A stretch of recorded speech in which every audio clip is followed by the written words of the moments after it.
Hello students, I am your educator Tanvi. Here I am discussing the chapter 6 of biology, molecular basis of inheritance. So we will look into that which molecules are responsible for the inheritance, that is the passing of traits from one generation to another. There are two types of nucleic acids which are found in humans. One is DNA, another is RNA. DNA refers to deoxyribose nucleic acid and RNA refers to ribose nucleic acid. So mainly DNA is the genetic material, but RNA generally is found in some viruses as the genetic material.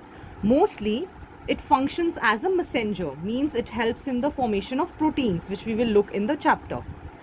And also it helps in certain catalytic and structural roles in the body. Now firstly, let us look at DNA, which is the main genetic material, deoxyribose nucleic acid. So it is a long polymer of deoxyribonucleotides. We will look into it what a nucleotide is made up of. So the length of DNA is also dependent on the number of nucleotides, and a pair of nucleotides is called as a base pair, or in short form we represent with small letters B and P. So this is a characteristic of any organism. For example, if we talk about humans, the haploid content is 3.3 into 10 raised to the power 9 base pairs. And in case of a very common model organism used in the labs, that is E. coli, which is a bacterium, it has the content 4.6 into 10 raised to the power 6 base pairs. Now we have been saying nucleotide again and again. So let us first look at the structure of these polynucleotides which are making the DNA. So nucleotide actually consists of three components. One is nitrogenous base, a pentose sugar and a phosphate group. So together these three molecules, when they combine, it is called as a nucleotide. In RNA, this pentose sugar is ribose, whereas in DNA, this pentose sugar is deoxyribose. That is why we have ribose nucleic acid as the name and deoxyribose nucleic acid as another name. Talking about nitrogenous bases, there are two types, purines and pyrimidines. So this is what the DNA sequence is made up of. Purines are of further two types, adenine and guanine, represented by capital A and capital G. Pyrimidines are of three types, cytosine, uracil and thymine, represented with capital C, U and T respectively. Now uracil actually is present in RNA in place of thymine. We will look into it that there is difference in the structure also of DNA and RNA. So one structural difference comes from the nitrogenous base itself. In DNA there is cytosine and thymine are the pyrimidines, and in RNA cytosine and uracil are the pyrimidines. Next, coming to the linkages, one is N-glycosidic linkage. This is the linkage between nitrogenous base which is linked to the pentose sugar, that linkage.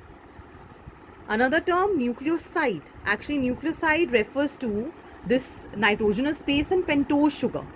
When phosphate group is not there, means you can say nucleotide minus phosphate group is nucleoside. So adenine becomes adenosine, guanine becomes guanosine, cytosine becomes cytidine, thymine becomes thymidine, and uracil becomes uridine if we talk about nucleoside. So these were the nucleotides without phosphate group. These are nucleosides. Now when we talk about DNA, we will just add deoxy in front of these and they will be the nucleotides of nucleosides actually of the DNA molecule. Next linkage is phosphodiester linkage. It is the linkage between phosphate group which is linked to 5' OH of the nucleoside. That is phosphodiester linkage. Let us look at it. See, this is the structure. It is showing the nitrogenous base. Actually, this whole is the RNA molecule. So, this is uracil. So, we can say yes, this is RNA molecule because thymine is not present. Uracil is present in RNA. Second difference between DNA and RNA is that at 2' carbon, instead of OH in DNA, there is single H. So now you can see we start the naming 1', 2', 3', 4' and 5'. So now this fifth carbon, the 5' carbon, this linkage with the phosphate group is called as phosphodiester linkage. Now when two chains are present, how they are linked? They are linked by 3', 5' phosphodiester linkage. Now how 3 prime 5 prime? It means that 3 prime OH of this pentose sugar and 5 prime of the another nucleotide which is containing the phosphate group. So that linkage will form two you can say nucleotides, that is dinucleotide. So the backbone of this polynucleotide chain would be sugar and phosphates. Sugar and phosphates, they form the backbone of this DNA. Talking about the structure, thymine can also be called as 5-methyl uracil because at the 5th carbon there is methyl in thymine.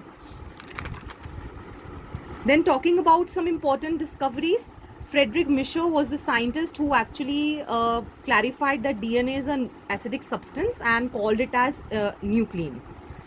Then in 1953, James Watson and Francis Crick, they gave the model of DNA commonly called as the double helix model. Whereas a group of scientists with the help of a technique called as X-ray diffraction method, they confirmed that yes, it is a double helix molecule. So that is Maurice Wilkins and Rosalind Franklin. They confirmed it is a double helical model.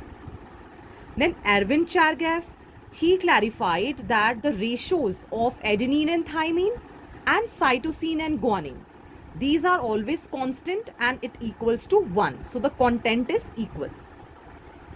Coming to the salient features of double helical model, first of all, we know that the backbone is made up of sugar and phosphates and the bases, they are projecting inside. Then they are anti-parallel in nature, means one chain runs from 5 prime to 3 prime and another runs from 3 prime to 5 prime. So these are anti-parallel.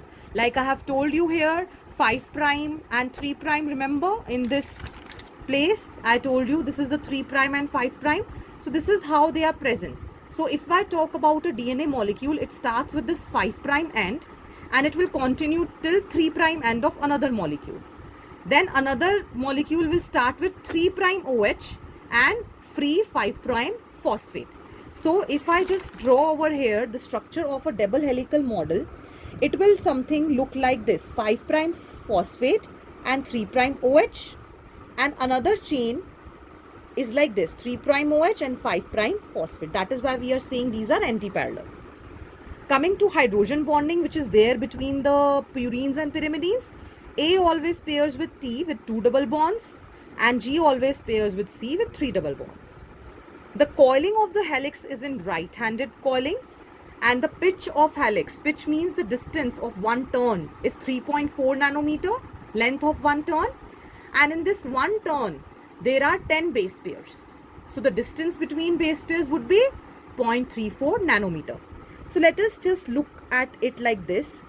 So I am talking about this area. This is called as the pitch, and this pitch is 3.4 nanometers in length. 10 base pairs are present in each turn. So the distance between single base pairs would be divided by 10, that is 0.34 nanometer. Now the plane of 1 AT will you can say be above the stack, or they will stack together. Like if this is A and T, if this is G and C, so they will stack together. This will give a very good stability to the structure of DNA along with the hydrogen bonds.